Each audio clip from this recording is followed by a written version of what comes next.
नत्वा जिनेन्द्रं गतसर्वदोषं सर्वज्ञदेवं हितदेशकं च श्रीजैनसिद्धान्तप्रवेशिकेयं विरच्यते स्वल्पधियां हिताय।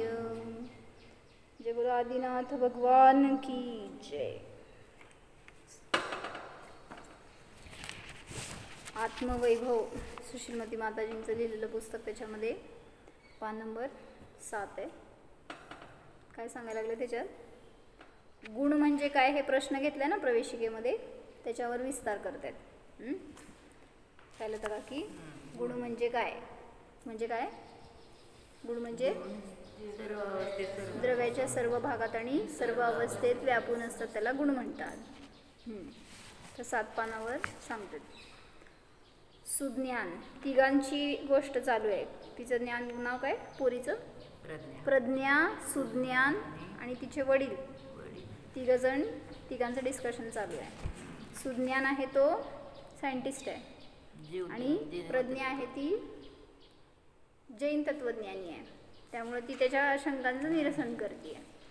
वाच सुज्ञान. झोपल्यानंतर बेशुद्ध झाल्यानंतर चेतना काम करते का? तसे दिसून येत नाही तरी देखील आपण जिवंत कसे बरे असतो? प्रज्ञा. झोपेत किंवा मूर्छा असते तेव्हा आपण आपले जाण्याचे कार्य चालूच आहे, म्हणजे चेतना नष्ट होत नाही, कारण गुण नेहमी त्रिकाली टिकून राहतात. काय सांगायला लागले? झोपलं म्हणून जीव गेला असं नाही, नाहीतर मग मेलेल्यात आणि मूर्छा असलेल्यात काय फरकच राहणार नाही. जसं आमचा तो कोण आहे आत्ताचा, कमलश्रीचा नवरा आहे ना, हेमचंद, तो साप चावल्यावर नाटकात रे, तो साप चावल्यावर मूर्छित झालाय, मेला नाही आहे, मूर्छित झालाय. पण सगळ्यांनी त्याला मेला म्हणून ओरडायला लागले. मग तो साप सपेरा येतो आणि सांगतो की त्यांचा श्वास बंद पडलाय, नाडी बंद पडली आहे, पण अजून तो जिवंत आहे. म्हणजे मग मला म्हणायचं आहे की मेलेलाच मूर्छित आहे त्यालाच मेला म्हणलं तर जाळायला जातील लोक घेऊन. म्हणून सांगतात की असं मूर्छा असलं तरी सुद्धा त्याच्यामध्ये चेतना जिवंत आहे, कारण गुण हे नेहमी टिकून असतात, चेतना नष्ट होत नाही. सुज्ञान. चाणाक्ष असणे, मोठ्या पदव्या प्राप्त करणे, जगात नावलौकिकास येणे, प्रतिष्ठा मिळवणे, धनवैभवाच्या थाटात राहणे इत्यादींना गुणवत्ता म्हटले आहे. परंतु ही गुणवत्ता मानवाजवळ केव्हा असते तर केव्हा नसते. त्यामुळे गुण हे शाश्वत नसतात, याचा मला तरी अनुभव नाही. शिवाय ज्ञान, आनंद, अस्तित्व वगैरे हे गुण आहेत व ते गुण आपल्यामध्ये त्रिकाली असतात. हे तुझे बोलणे तर केवळ गप्पाच वाटतात. काय समजलं? काय समजलं?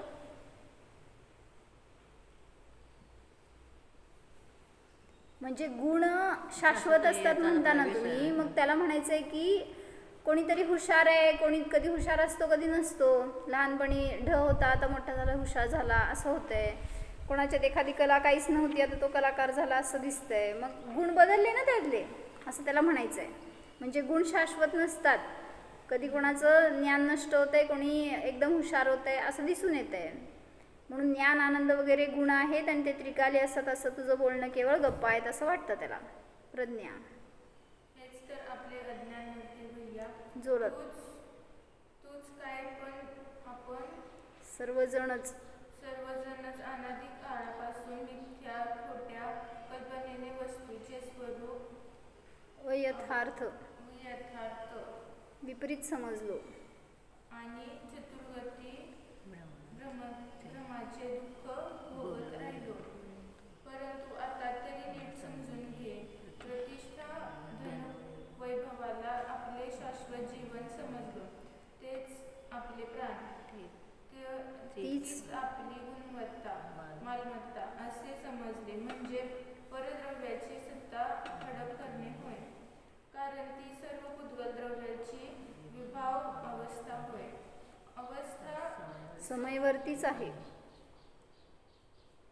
कुठली पण अवस्था असू दे ती एक समयाची असते असं म्हणायचंय. त्यात शाश्वत आनंद नाही. आपण आपल्या स्वभावात राहिलो तरच अनंत गुणांची प्रतीती येईल. आहे, परंतु उपयोग तेथे देणे देणे आवश्यक आहे. ओळख स्वची झाली तर ओळख स्वची झाली तर आनंदच आहे. द्रव्याची शान वैभव गुणांमुळेच आहे, कारण ही अनंत गुणरूपी रूपी रत्ने द्रव्याच्या खाणीतून केव्हाही रिकामी होत नाही. काय समजलं? प्रज्ञा सांगते की आजपर्यंत तुम्ही हेच तर विपरीत परिणामन केलंय, म्हणजे जे स्वभाव आहे ते नाही समजलं, त्याच्यामुळंच चार गतीमध्ये भ्रमण करत राहिलो. त्या धनाला आपली मालमत्ता समजली, ते म्हणजे आपलं जीवन समजलो, कारण ती सर्व पुद्गलाची विभाव पर्याय आहे. अवस्था तर कुठली पण असू दे, पर्याय ती क्षणिक असते, त्यामध्ये आनंद नाही. म्हणजे आज तुम्ही श्रीमंत झाला म्हणून तुम्हाला आनंद वाटतो, उद्या कशावरून राहणार? आज निरोगी झालो म्हटल्यावर आनंद वाटतंय, कशावरून उद्या राहणार? जसं एक कॅन्सर पेशंट होता आणि त्याला समजलं की त्याची रिकव्हरी झाली आहे, कम्प्लिटली रिकवर झाला म्हणून, आणि मग तो आनंदाने नाचू लागला, आपलं लाईफ वाढलं, आपल्याला निरोगता आली म्हणून. पण परत डिटेक्ट झाला. म्हणजे काय होतंय, असं कुठल्या पण क्षणाला कुठलीही अवस्था प्रकट होती माहीत नाही, म्हणून पर्यायी आश्रय करण्यायोग्य नाही, त्याच्यामध्ये आनंद नाही. स्वभावात राहिलो तरच अनंत गुणांची प्रतीती येते आणि तेच आनंदाचं कारण आहे. मग स्वची ओळख झाली तरच आनंद आहे. द्रव्याची शान किंवा द्रव्याचं वैभव हे गुणांमुळं आहे, बाहेरच्या पैशामुळं द्रव्याचं वैभव नाही. माझ्याकडे किती धन आहे ह्याच्यावरून तुमचं द्रव्य छान आणि श्रीमंत असं नाही ठरत. अनंत गुण तर सगळ्यामध्ये आहेत, त्यामुळं सगळे जीव श्रीमंत आहेत गुणांच्या अपेक्षेने. कुठल्या पण काय म्हणायचं, तो समजा एखादा मतिमंद असेल, एखादा ढ असेल कोणीतरी, तरी पण त्याच्याजवळ पण अनंत गुणरूपी वैभव आहेच. कारण ही अनंत गुणरूपी रत्ने द्रव्याच्या खाणीतून केव्हाही रिकामी होत नाहीत. निगोदी जीवाकडे किती गुण आहेत? अनंत गुण आहेत. सिद्धांकडे किती गुण आहेत? नारकींकडं कमी असणार. किती? का? नरकामध्ये पाप करायला ना तो, पापीकडे पण सगळे सेम गुण म्हटल्यावर काय फरक राहिला मग? अजून एक परवा काय ऐकलं मी, देव दुःखी का नारकी दुःखी? दोघं पण कंपॅरेटिव्ह सांग मला, देव दुःखी का नारकी दुःखी? किती प्रश्न पडले. नारकी दुःखी वाटतो ना, तर त्यांनी सांगितलं त्या नारकीपेक्षा सुद्धा देवांना दुःख जास्त असतं. का?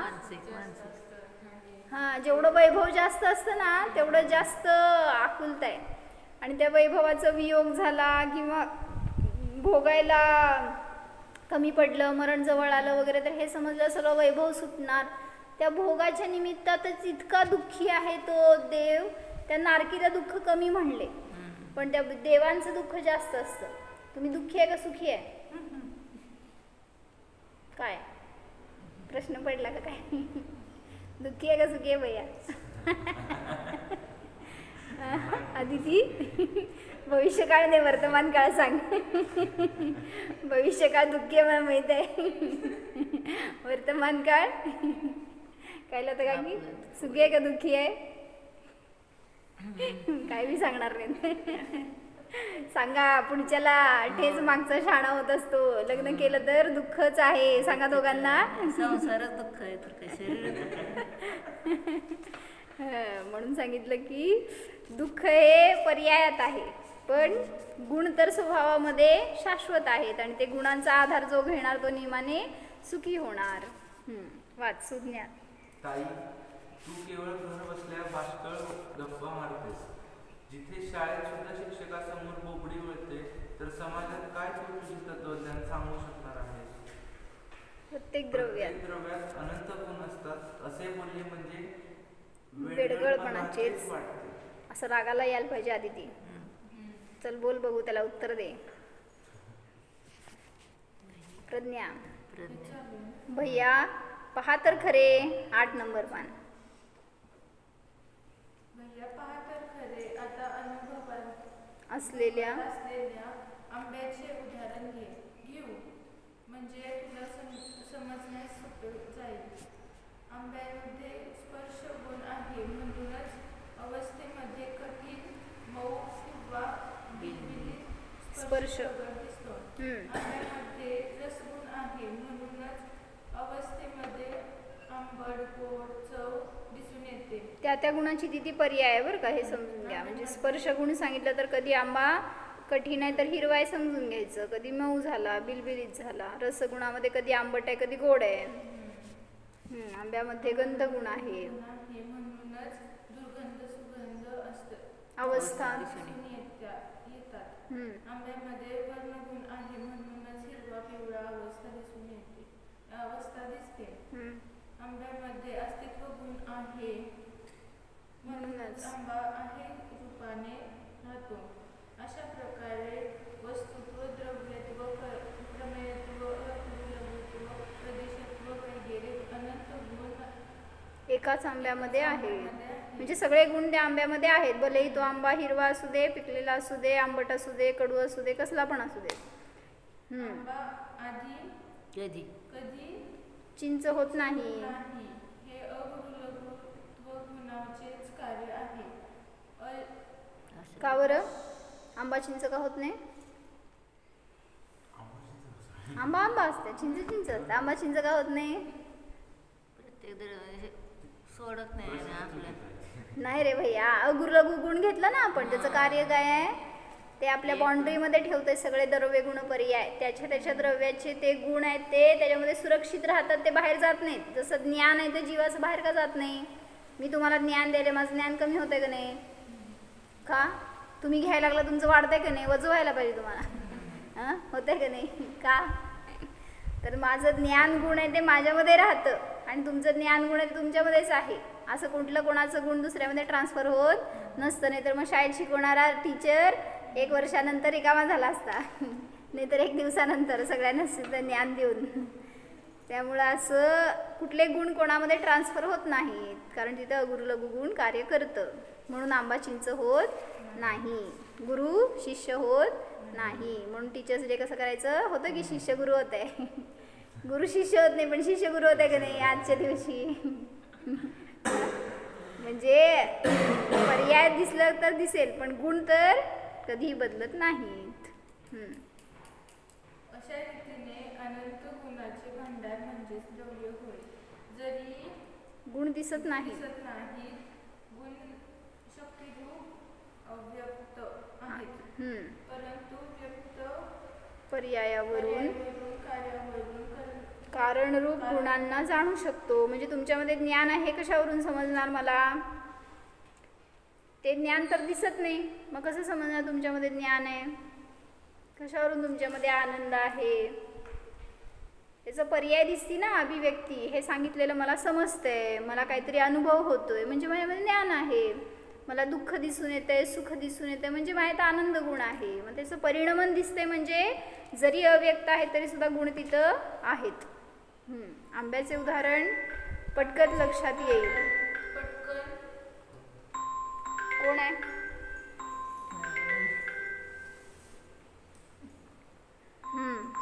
आंब्याचे उदाहरण पटकन लक्षात येईल असेच असल्यामुळे सुज्ञानला थोडेसे लक्षात येऊ लागले आहे असा भाव चेहऱ्यावर उमटला आहे. बघू रे, सुज्ञान प्रश्नार्थक मुद्रेने ताई आपल्या आंब्याप्रमाणे सर्व द्रव्यात पण अनंत गुण असतात. आंबा कुठलं द्रव्य आहे?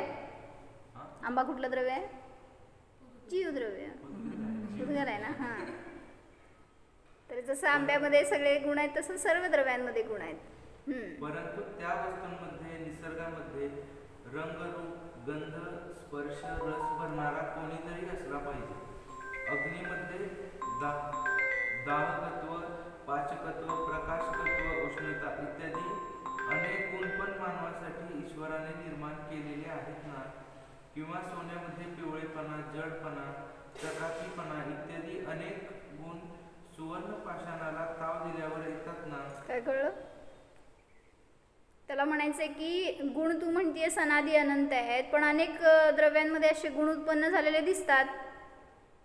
अग्नीमध्ये दाहकत्व पाचकत्व अनेक गुण पण मानवासाठी ईश्वराने निर्माण केलेले आहेत ना. म्हणजे त्याच्यामध्ये घातलेत गुण असं म्हणायचंय. किंवा सोन्यामध्ये पिवळेपणा जडपणा अनेक गुण सुवर्णाला ताव दिल्यावर येतात म्हणजे नव्हते पूर्वी आणि आता आले असं दिसून येत आहे. मग त्याला कसं शाश्वत म्हणता येणार असा प्रश्न आहे. काय कळलं प्रश्न? जे नव्हतं ते प्रगट झालं. पहिला सोनं काळं होतं, खाणीतनं काढलं, आता पिवळं धमक दिसायला लागलं. मग नव्हते ते गुण आलं का नाही त्याच्यामध्ये? पिवळेपणा. हां, म्हणजे गुण पर्याय वेगळी दिसेल तुम्हाला. जसं आता तुम्ही कुठं सिद्ध आहे, पण सिद्ध दशा उत्पन्न होणार आहे ना तुमची. मग पर्यायामध्ये व्यक्ती होईल नंतर, पण त्या पर्यायात जेव्हा तिथं सिद्ध झालं तर केवळ ज्ञान प्रगट झाले. मग आता केवळ ज्ञान नाही आहे तुमच्याजवळ. मग केवळ ज्ञान गुण आलं का नाही नवीन? केवळ ज्ञान गुण आहे, पर्यायच नाही आहे तुमच्या आत्ता. म्हणूनच तिथं ते गुण प्रगट झाला सिद्ध दशेमध्ये. त्याला म्हणायचं आहे की गुण असं नंतर येऊन मिळतात किंवा प्रगट होतात असं दिसून येतं. प्रज्ञा वाचा काकी. छे छे प्रज्ञा छे छे भैया, प्रत्येक वस्तूमध्ये गुण हे स्वतः सिद्धच असतात. त्यांना कोणी तयारी करत नाही, नष्टही करत नाही. प्रत्येक द्रव्यात गुण अनादी काळापासून अनंत काळपर्यंत राहतात. स्वभावाची रचना किंवा निर्मिती करता येत नाही. म्हणजे गुणाला कोणीही बनवणारं नसतं. गुण हे इनबिल्ट असतात. त्याला अनादी अनंत आहे. जोपर्यंत द्रव्य तोपर्यंत त्याचे गुण असणारच. स्वभावाला कोणीही निर्माण करू शकत. जीवाला कोण निर्माण करतं? आई पप्पा. अनादी अनंत. का? तुला कोण उत्पन्न केलं? गाडतील घरातनं बाहेर आई पप्पाला नाही म्हणला तर. म्हणजे उत्पन्न केलं नाही, कारण जीवाला उत्पत्तीच नाही. शरीराला उत्पन्न केलं म्हणणं वेगळं, पण जीवाची उत्पत्ती होत नाही. जीव फक्त एका फॉर्ममधनं दुसऱ्या फॉर्ममध्ये गेला एवढंच. इवन शरीरसुद्धा उत्पन्न केलं म्हणलं जाणार नाही, कारण शरीरसुद्धा पुद्गल द्रव्य आहे. ते उत्पन्न केलं कसं म्हणायचं? फक्त त्याचा पण फॉर्म चेंज झाला एवढंच म्हणा. वाच सुज्ञान. प्रत्येक द्रव्यात अनंत गुण स्वतः सिद्धच असतात हे समजले. परंतु गुणांच्या समूहास द्रव्य म्हणतो, तर समूह म्हणजे इथे कोणता अर्थ अभिप्रेत आहे? पोत्यातील ज्वारीच्या दाण्याच्या समूहाप्रमाणे गुणांचा समूह असतो असे तुला म्हणायचे आहे का? किंवा लाकडाच्या मुळीप्रमाणे समूह असा अर्थ घ्यावयाचा आहे का? अथवा पाने, फुले, फांद्या, फळे यांच्या समूहास वृक्ष म्हणतो, त्याचप्रमाणे गुणांच्या समूहास द्रव्य म्हणावायचे का? कळलं का प्रश्न? काय काय सांगितलं आपण? काय म्हणतो? द्रव्य म्हणजे गुणांचा समूह. मग कुठल्या टाईपचा समूह आहे तो? त्या लाकडांच्या मुळीसारखा का काय म्हणले? वृक्षाच्या त्या सगळ्या पानं फलवे पंचांगाचा समूह त्याच्यासारखा का त्या पोत्यात भरलेल्या ज्वारीच्या दाण्यांसारखा? कसा आहे का? कसा नाही? कुठला समूह आहे तो? कशाला वृक्ष द्रव्य म्हणायचं मग? वाचा. तेच ना, गुणांच्या समूहाला म्हणजे मग कुठल्या समान? ह्या तीनपैकी उदाहरणापैकी तिन्ही पण उदाहरणं चुकीची आहेत का? शाश्वत नाही, शाश्वत असू दे की. त्यांना म्हणायचंय त्या बोरीत भरलेल्या ज्वारीच्या दाण्यासारखे गुण आहेत का? त्या लाकडाच्या मुळीला बांधलेले तसे समूह त्याचे तसे गुण आहेत का? गुण अनादी आहेत ना. असू देत की पुद्गल, पण त्यात पण गुण आहेतच की. का? तेच तर विचारते. अनादी आहेत ना गुण. असू दे की, अनादी असू दे की, काय त्याच्यात बात. त्यांनी उदाहरण देत आहेत फक्त. तसे आहेत का गुण तुमचे? तसे का नाही? साधं उदाहरण आहे, साधं सोपं आहे. बोरीत भरलेल्या ज्वारीच्या दाण्यासारखे गुणांचा समूह का नाही आहे? त्या लाकडांची मुळी बांधली, त्यांचा समूह झाला, त्यांच्यासारखा का नाही आहे? झाडाची पानं, फुलं हे समूह त्याला वृक्ष म्हणतात, तसं का नाही आहे? गुण जे असतात ते द्रव्याच्या सर्व भागात व्याप्त असतात, सर्व अवस्थेत व्याप्त असतात. मग ही सगळी उदाहरणं कशी झाली? त्या बोरीमध्ये संपूर्ण तेवढा मोठा ज्वारीचा दाणा असते ना सगळे, तर म्हणता आलं असतं. पण दाणे कसे आहेत? एकाच भागात आहेत त्या बोरीच्या. किंवा झाडाचं पण म्हणलं उदाहरण तर पानं, फुलं हे अंश आहेत त्याचे. म्हणजे काय म्हणायचं? सगळीकडे व्याप्त नाही आहेत ते, पण गुण हे द्रव्याच्या सर्व भागात आणि सर्व अवस्थेत अभिन्न असतात त्याच्यापासून. वाचा. छे छे प्रज्ञा. समूह शब्दाने छे समूह शब्दाने असा अर्थ अभिप्रेत नाही, कारण ज्वारीचे दाणे, लाकूड जसे सर्वता भिन्न भिन्न आहे, तसे गुण द्रव्यापासून सर्वता भिन्न भिन्न. ते ज्वारीचे दाणे पण एक द्रव्य आहेत. मग त्या द्रव्यामध्ये काय गुण आहे सांगा? ज्वारीचा एक दाणा घेतला तर त्यात गुण काय आहे? मग ते गुण कुठे आहेत? संपूर्ण भागात आहेत ना. संपूर्ण सगळीकडे जेवढं तेवढं द्रव्य आहे तेवढं सगळ्या भागात आहेत. त्यालाच गुण म्हणायचं, म्हणून ते समूह आहे.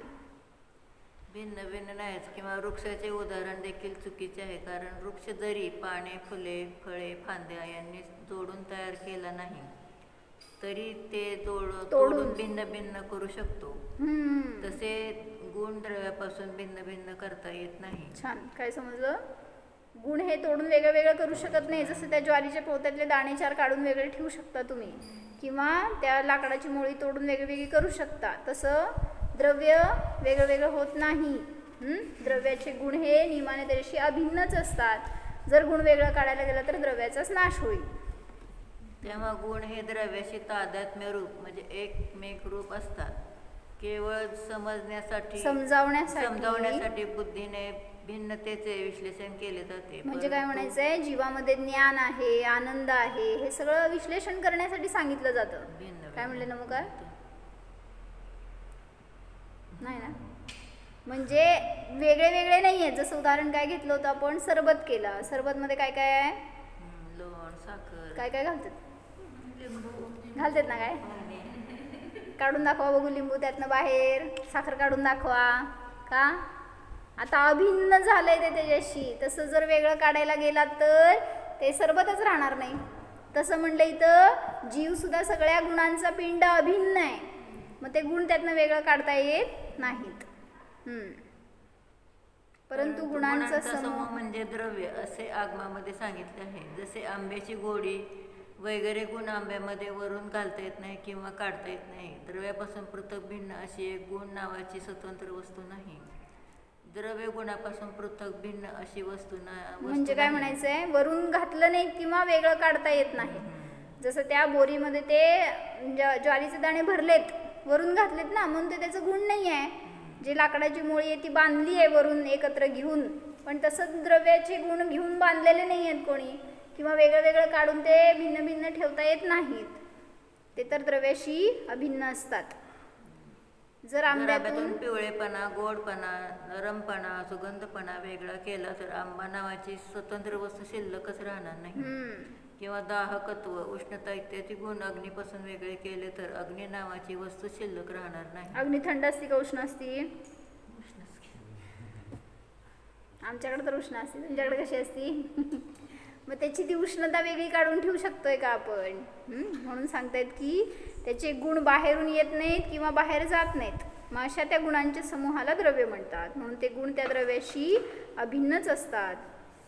सुज्ञान म्हणजे गुण व द्रव्य स्वतंत्र वस्तू नसून गुणांचा समूह म्हणजे द्रव्य. हाच या चर्चेचा सार समजावयाचा ना. गुणांच्या समूहाला द्रव्य म्हणतात. प्रज्ञा वाच आदिती. बरोबर खंडन केलेस. गुण व द्रव्य भिन्न भिन्न नसून द्रव्याच्या आश्रयानेच गुण राहतात व प्रत्येक गुणाच्या विशिष्ट कार्यावरून प्रत्येक गुण भिन्न आहे हे जाणू शकतो. द्रव्य व गुणांचा अविनाभाव एकमेकांना सोडून न राहणे संबंध आहे. द्रव्य सोडून गुण स्वतंत्र राहतच नाही. हे शब्द नवीन असेल तुम्हाला. अविनाभाव म्हणजे काय? अविनाभाव, ज्याचं भाव म्हणजे सद्भाव याच्याशिवाय नसतो. दोन निगेटिव्ह एक पॉझिटिव्ह. म्हणजे काय? याच्या सद्भावात त्याचा सद्भाव असतो. जसं अग्नी आहे तर तिथं उष्णता आहे, उष्णतेच्या अभावात अग्नीचा अभाव, अग्नीच्या अभावात उष्णतेचा अभाव, जीवाच्या अभावात ज्ञानाचा अभाव, ज्ञानाच्या अभावात जीवाचा अभाव. अविनाभाव, अविनाभाव. म्हणजे नाही, विना म्हणजे शिवाय, भाव म्हणजे त्याचा सद्भाव. मग ज्ञानाशिवाय ज्याचा सद्भाव नाही असा तो जीव, त्याला म्हटलं जीवाचा आणि ज्ञानाचा अविनाभाव. तसंच द्रव्य आणि गुणाचा पण एकमेकांशी अविनाभाव संबंध असतो. तत्वार्थ सूत्राच्या 5व्या अध्यायातल्या 41व्या सूत्रामध्ये म्हणलेलं आहे, द्रव्याश्रया निर्गुणा गुणा. गुण द्रव्याच्या आश्रयाने राहतात व गुणांच्या आश्रयाने द्रव्य राहतो पाहिजे का? नाही, गुणांच्या आश्रयाने गुण राहत नाहीत. गुण कोणाच्या आश्रयाने राहतात? द्रव्याच्या. द्रव्य कोणाच्या आश्रयाने राहतं? म्हणजे म्हणायचंय द्रव्याच्या आश्रयाने गुण राहतात, पण गुणांच्या आश्रयाने अजून गुण नसतात. गुणांच्या आश्रयाने पर्याय असते. मग त्यांनी घेतलंय पुढं. म्हणून गुण हे निर्गुण असतात. ज्ञान गुणाचा गुण काय हो? गुणाचा गुण नसतो. म्हणूनच सांगितलं गुणांच्या आश्रयाने गुण नसतात. गुण तर गुण आहे. काय गुणाचं गुण काय? तू हुशार आहे. हुशार म्हणजे काय? हुशार नाही म्हण. म्हणून गुणांच्या आश्रयाने गुण राहत नाहीत. वाच सुज्ञान.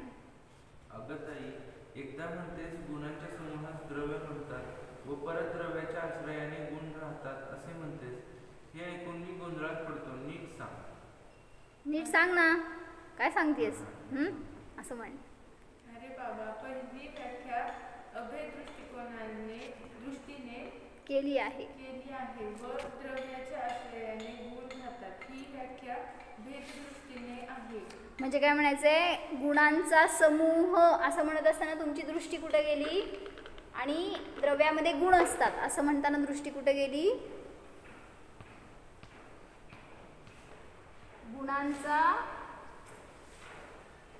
गुणांचा समूह म्हणजे द्रव्य आणि द्रव्याच्या आश्रयाने गुण राहतात असं हे अभेद घ्यायचं बरं का. हे असं अभेद घेतला तर गुणांचा समूह म्हणजे द्रव्य आहे, द्रव्याच्या आश्रयाने गुण राहतात म्हणत असताना भेद करून सांगितलं. म्हणून दृष्टी कुणीकडं म्हणजे हे इकडून इकडं गेलोय आपण. गुणांच्या समूहाला द्रव्य म्हणतात आणि त्या द्रव्याच्या आश्रयाने गुण राहतात म्हणताना भेद केला. जसं सांगितलं काय आता, सरबत म्हणलं तर तो अनेक वस्तूंचं मिळालेली वस्तू काय म्हणायचं, एक अभिन्न पिंड आहे. पण सरबतामध्ये साखर आहे, लिंबू आहे, असं केलं की भेद झाला. म्हणजे दृष्टी कुठल्या साईडनी तुम्ही बघताय त्यानुसार. जीवामध्ये ज्ञान आहे, आनंद आहे असं म्हणताना कुणीकडे गेलो? सांग की कुणीकडे गेलं? इकडे गेलं, कारण भेद केला. आणि ज्ञानवाला जीव आहे असं म्हणलं तर, ज्ञान आदी अनंत गुणवाला जीव आहे म्हणलं तर इकडून इकडे गेलो, म्हणजे अभेद द्रव्याला दाखवलं. तसेच द्रव्य शब्द क्षेत्र प्रदेश प्रधान आहे व गुण क्षेत्र प्रधान आहे. द्रव्य हे क्षेत्रप्रधान शब्द आहे आणि गुण हे भावप्रधान आहे. जसे आंबा म्हटले की आकृती विशेष फळ दृष्टीमध्ये येते व गोड म्हटले की रसाच्या स्वादाचा भाव दृष्टीमध्ये येतो. आंबा म्हणल्यावर काय दिसलं सांग तुला? आंबा. गोड म्हणल्यावर काय दिसलं? त्यातलं रस दिसला. झाड म्हणल्यावर काय दिसलं? अभिन्न झाड दिसलं आणि त्यातलं ते पिवळं पान म्हणलं, हिरवं पान म्हणलं तर ते पानाकडे दृष्टी गेली. म्हणून त्यांना सांगायचंय दृष्टीमध्ये फरक आहे फक्त, ती काय वस्तूमध्ये फरक नाही. वाच सुज्ञान. गुण द्रव्याच्या सर्वच भागात राहतात असे का म्हटले? गुण सर्वत्र राहतात. सर्वत्र शब्द क्षेत्रसूचक आहे. म्हणजेच द्रव्याच्या प्रत्येक प्रदेशामध्ये कणाकणामध्ये प्रत्येक गुण सामावलेला आहे. काय म्हणायचंय? सर्वत्र असं काहीच घेतला मी हे विषय. काय म्हणायचं? लिहा हे. सर्वत्र म्हणजे काय? सर्व क्षेत्रात. क्षेत्रवाचक आहे. सर्वदा कशाला म्हणायचं? जाता का की कशाला म्हणायचं? प्रदेश. सर्वदा हे कालवाचक आहे, सर्व काळामध्ये. आणि सर्वथा हे प्रकारवाची आहे. सर्वत्र क्षेत्रवाचक. काय झालं भैया? पेन नाही आहे का? आहे की पेन घे.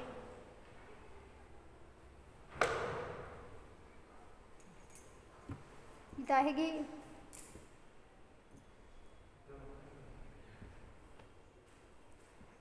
लय जण अभ्यास करायला येतो आमच्याकडं. इथंच ठेवतात वह्या आमच्यासाठी.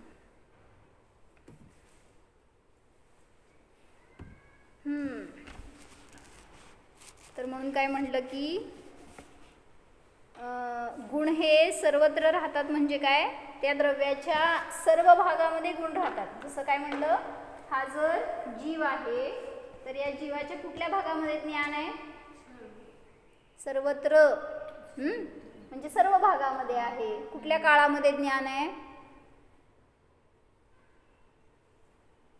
कुठल्या काळामध्ये? वर्तमान काळात, भूतकाळात, भविष्यकाळात, सर्वत्र, सर्वदा, सर्व काळामध्ये ज्ञान आहे त्याच्याजवळ. ज्ञान कधी पण नष्ट होत नाही. म्हणून जीव कसा आहे? ज्ञानरूप आहे. वाचलं होतं का की आंब्याच्या एका कोपऱ्यात स्पर्श गुण आहे तर दुसऱ्या कोपऱ्यात रसगुण आहे असे होत नाही. होते का? म्हणजे काय? वरून खाल्ला तर आंबा गोड, खालून खाल्ला तर आंबट नसते, कठीण असं वगैरे म्हणतात. म्हणजे एकीकडे एक गुण, दुसरीकडे दुसरं गुण असं म्हटल्यावर जिथं रसगुण आहे ना तेवढंच खायचं. काय स्पर्शाशी आम्हाला रिलेशनच नाही आहे, काय त्या कलरशी रिलेशनच नाही आहे. खाण्याची वस्तू आहे ती. तर पण कुठल्या साईडला आहे गुण तुम्हाला कसं कळायचं? त्यामुळे सगळं खावं लागतंय. तर द्रव्याच्या प्रत्येक प्रदेशावर अनंत गुण असतात. काकडी खाता ना? हो. कशी असते काकडी? कडू असली तर? सगळेच कडू. वरून कडू असायची, खालून गोड असायची, अशी सगळी खाऊन बघायची. मग वरून कडू लागल्यावर खाली कडू आहे का बघायची, मध्ये कडू आहे का बघायची. काय करता? खाल्ल्यावर कडू असते, मध्येच काय नसते. म्हणजे ती कसली पण असू दे तुम्ही खाणार नाही, मी सांगते. पण आंबा किती पण आंबट असू दे, नाही खाल्लं गोड असते, आतनं गोड असते म्हणणार, थोडं तरी खाणार, नाही तर साखर लावून खाणार. म्हणजे त्याचे गुण असतात ते सगळ्या भागामध्ये असतात. पर्याय ती बदलत राहील. जिथे जिथे जिथे द्रव्य आहे तिथे तिथे अनंत गुण आहेतच. जिथे जिथे एक गुण आहे तिथे तिथे अनंत गुण आहेतच. असं होत नाही की एका द्रव्यामध्ये एकच गुण आहे. सगळ्या द्रव्यांमध्ये अनंत गुण आहेत. ज्याप्रमाणे आंब्यात रंगगुण आहे तर कोणता तरी स्वाद रस तिथे आहेच. म्हणजे जिथं रसगुण रंगगुण आहे तिथे रसगुण आहेच. स्पर्श व गंध ही आहेतच. व अनंत गुणांचा पिंडही तेथे आहेच. म्हणजे काय म्हणायचं आहे? असं नाही होणार की एका झाडाच्या 4 आंब्यामध्ये एकात स्पर्श आहे, एकात रस आहे, एकात गंध आहे, एकात वर्ण आहे, असं होणार नाही. सगळ्या आंब्यांमध्ये, सगळ्या द्रव्यांमध्ये अनंत गुण असतातच. वाच ताई. दादा. ताई, आपल्या मेंदूत ज्ञानगुण आहे व हृदयात आनंदगुण आहे असे लोक म्हणतात, ते खोटे आहे का? म्हणजेच अनंत गुण जरी द्रव्यात असले तरी ते विखरूनच राहतात ना? असतं का नाही असं? म्हणून तुम्ही काय करता? एक्झाम जवळ आले की बदाम खायचं. काय एक्झामला जाताना साखर आणि दही खायची, हो ना? का? दही साखर खाल्ल्यावर काय बुद्धी वाढते का? माहित नाही मला कधी खाऊ घातलं नाही कोण. आपलं विचारते असं असतं का? हो, शुभ होय असलं. त्या शुभाने काय व्हायचं? पेपर चांगलं यायचं का? जायचं डोंबर ते दही साखर घेऊन आमचं बसायचं मी पेपर लिहायला. मग अंडी घेऊनच बसायचं. म्हणजे कशाने काय होत नाही असं काय. आणि गुण डिवाइड केलेले नाही आहेत. मेंदूमध्ये ज्ञानगुण आहे म्हणून त्या मेंदूला सारखं काय करायचं? चालना देत राहायचं असं नाही. ज्ञानगुण तर सर्वत्र आहे. आणि आनंदगुण हृदयामध्ये असं पण नाही. तो गुण सुद्धा द्रव्यामध्ये सर्वत्र आहे. प्रज्ञा. भैया असे नाही. जोरात. एक एक गुण एक एक भागावर असतात तर एक एक गुण म्हणजे स्वतंत्र एक एक द्रव्य ठरले असते. आणि एका गुणाचे कार्य म्हणजेच एक द्रव्याचे कार्य असे झाले असते. एक गुण एकीकडे एक गुण एकीकडे म्हणल्यावर ते द्रव्यच वेगळं म्हणावं लागलं असतं. तसं तर नाही. आणि आपणा सर्वांना तर हे प्रत्यक्ष प्रचितीश येते की प्रत्येक द्रव्यात अनंत गुणांचे कार्य होते. ज्ञानगुण सर्व आत्मप्रदेशात आहे म्हणूनच सर्वत्र संवेदन होते. केवळ मेंदूतच होत नाही. म्हणजे ज्ञानगुण तर आत्म्याच्या सगळ्या प्रदेशावर आहे. म्हणून पाय टोचल्यावर डोक्याला दुखते का? मग ज्ञानगुण तिथं आहे ना. मग मेंदूत ज्ञान असतं तर तिथे दुखायलाच नको, मेंदूतच दुखायला पाहिजे. पोट दुखलं तरी मेंदूतच दुखायला पाहिजे, हात दुखलं तरी कुठे दुखायला पाहिजे, कारण ज्ञान इथंच आहे. असं म्हटलं तर सगळ्यांची डोकी बाद होऊन जातील. म्हणजे असं तर नाही. आनंद गुण सर्वत्र आहे म्हणूनच सर्वांगात आल्हाद होतो, केवळ हृदयातच होत नाही. म्हणून द्रव्याच्या सर्व भागात म्हणजेच प्रदेशात अनंत गुण व्यापून आहेत.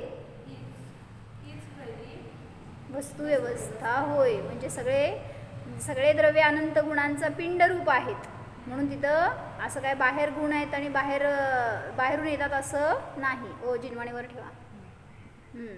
वाच. समजलं ना? एवढं सोपं आहे, काय अवघड नाही आहे, फक्त ते रूपकात्मक सगळं सांगायला लागले. द्रव्याच्या सर्व भागात सर्व अनंत गुण असतात हे चांगले समजले, परंतु गुण सर्वच अवस्थेत असतात असे का म्हटले आहे? का म्हणले सांग न बघता. सर्व अवस्थेत म्हणजे सर्व भागात म्हणजे सर्व भागात तर आहेच की. सर्व अवस्थेत म्हणजे वेगळ्या पर्यायांमध्ये. जसं आता सांगितलं, ज्ञान गुण तुमचं बालक अवस्थेमध्ये आहे, तरुण अवस्थेमध्ये आहे, वृद्ध अवस्थेमध्ये आहे, मनुष्य गतीमध्ये आहे, तिर्यंच गतीमध्ये आहे, निगोदी असला तरी आहे, सिद्ध आहे तरी आहे, अल्पज्ञाय तरी आहे, बेडा झाला तरी आहे, मूर्छित झाला तरी ज्ञान गुण आहे. म्हणून सांगतायत की सर्व दशेत असतं असं कसं म्हणायचं आहे. गुण हे सर्व भागात असतात पटलं, पण सर्व अवस्थेत कसं काय. जो आंबा आहे तो जेव्हा कैरी होतं छोटंसं, त्याच्यामध्ये कुठले गुण होते? स्पर्श रसगंध वर्ण. मोठा झाला, पिवळा झाला, गोड झाला तर स्पर्श रसगंध वर्ण आहेतच. सडल्यावर ते आहे. संपले की गुण त्यातले आहेतच, फक्त पर्याय बदलली त्याची. मग त्याला विचारायचं सर्व अवस्थेत आहेत असं का म्हटलं? प्रज्ञा.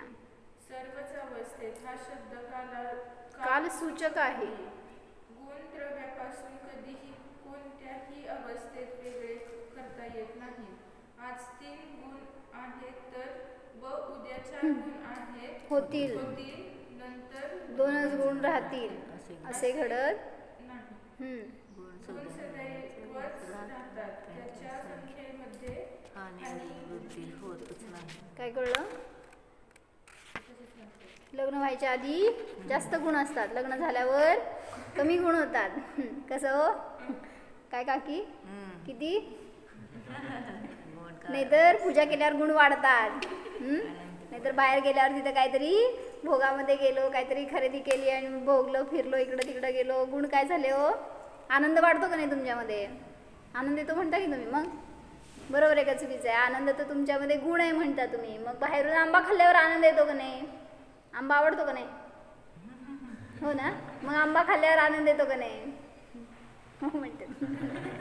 मग आनंद कुठून आला सांगा? आत आहे का बाहेर आहे? हो म्हणला तर आंबा खायला देणार नाही आजपासून. मग जी काही वस्तू खाल्ली आणि त्यातनं आनंद येतो म्हटलं तर पैसा भरपूर आला हातामध्ये तर आनंद. मग कुठून आला आनंद? मग पुद्गलात पण आनंद आहे म्हणावं लागेल, पण आनंद तर जीवाचा स्वभाव आहे, असं होणार नाही. बरं, किती आहे? प्रकरण बदलतंय का? बदलतंय. किती भेद आहेत गुणांचे हे पुढे सुरू होते, एवढं वाचा. सुज्ञान वाचलं ना ते पूर्ण? गुण सदैवच राहतात, त्यांच्या संख्येमध्ये हानी वृद्धी होतच नाही. द्रव्य प्रथम की गुण प्रथम? सांगा कोण? द्रव्य पहले के गुण पहले? मुर्गी पहले के अंडा पहले? कसं? झाड पहिले के बीज पहिले? जावं लागेल त्या झाडाच्या तळाशी. कुठे जायचं? ते बिरबल होता आणि त्याला विद्वानांच्या परिषदेमध्ये बोलवलं आणि ते राजा म्हणला की मला सिद्ध करायचे की कोण विद्वान आहे सगळ्यात जास्त.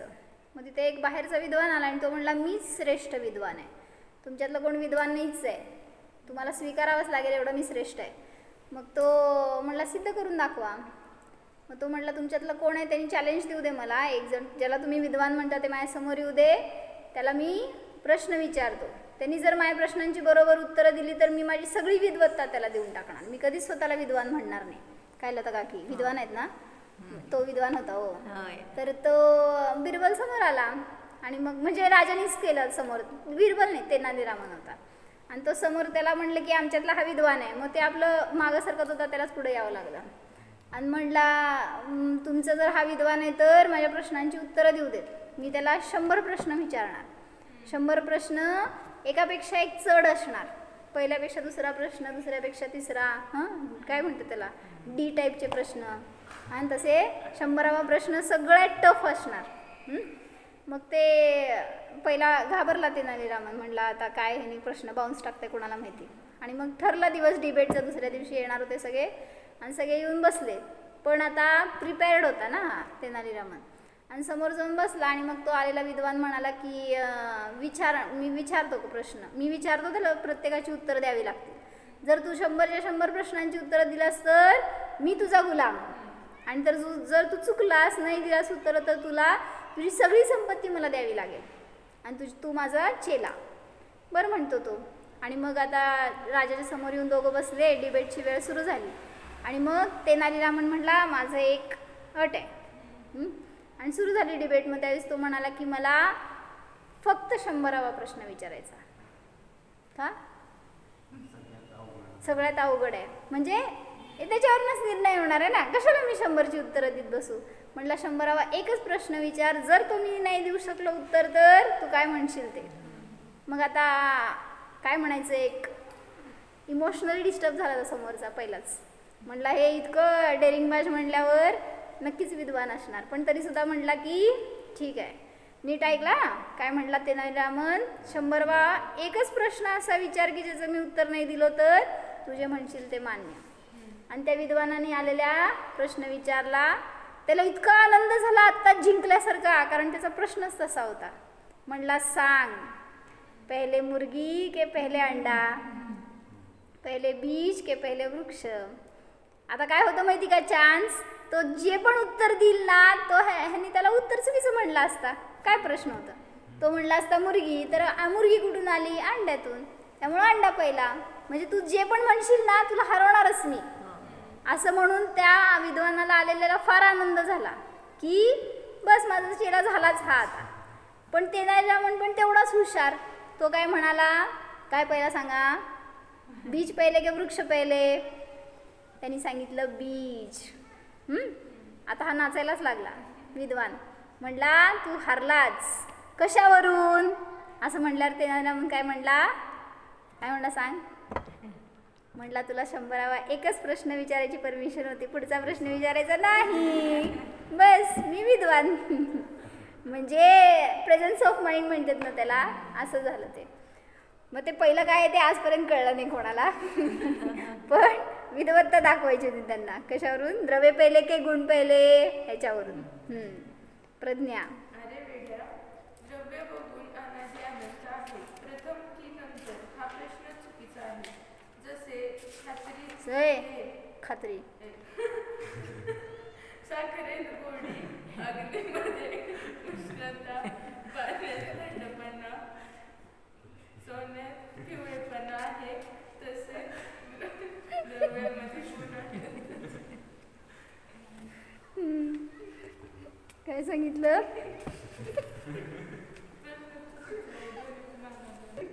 तर काय सांगायचंय, जसं की त्या द्रव्यामध्ये ते गुण अनादि अनंत आहेत, कधी पण बदलत नाहीत. म्हणून काय ते द्रव्य पहिला आणि नंतर गुण असं होणार नाही, किंवा गुण पहिला आणि नंतर द्रव्य असं पण होणार नाही. सुज्ञान. ज्ञान गुण आत्मद्रव्याच्या किती प्रदेशात राहतो. ज्ञान गुण आत्मद्रव्याच्या संपूर्ण असंख्यात प्रदेशात राहतो.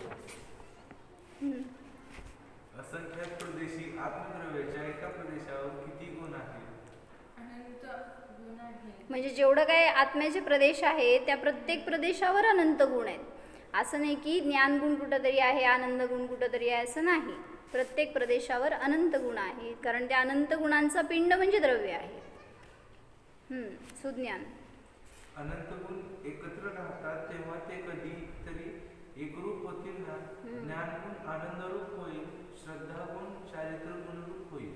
होतो का, नाही होत. का, कारण त्या गुणाला पण बाउंड्री आहेत. ते गुण एकमेक रूप होत नाही. जसं द्रव्य एकमेक रूप होत नाही, तसं जसं या शरीराच्याच ठिकाणी आत्मा आहे, पण तरी सुद्धा आत्मा शरीररूप होत नाही, शरीर आत्मारूप होत नाही. तसंच ज्ञान गुण आनंद गुणरूप होत नाही, चारित्र्य गुणरूप होत नाही, कारण ते गुणसुद्धा प्रोटेक्टेड आहेत तेवढे आपल्या आपल्या प्रदेशामध्ये, आपल्या स्वरूपामध्ये असं म्हणा. अगुरु लघुत्व गुणामुळे आपापल्या विशिष्ट लक्षणाने सहित असलेले अनंत गुण एकमेकरूप होत नाही. तसेच द्रव्यापासून गुण कधीच वेगळे करता येत नाही, कारण द्रव्य व गुणांचे क्षेत्र व काल एकच आहेत. म्हणजे द्रव्य जेव्हापासून आहे तेव्हापासून गुण आहेत, आणि द्रव्य जेवढ्या भागामध्ये आहे तेवढ्या भागामध्ये त्याचे गुणसुद्धा आहे. मग हे समजून काय फायदा आपल्याला?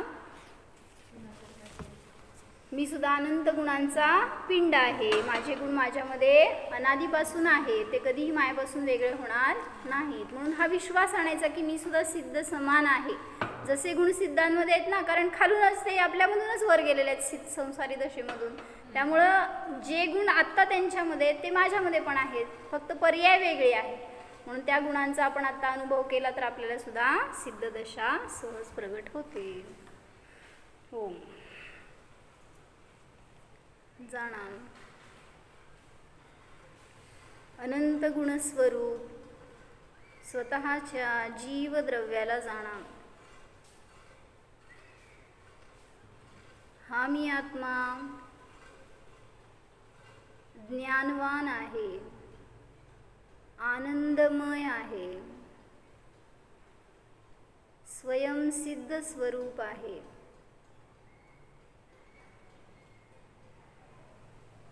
अनादि अनंत स्वरूपोऽहम् शाश्वतोऽहम्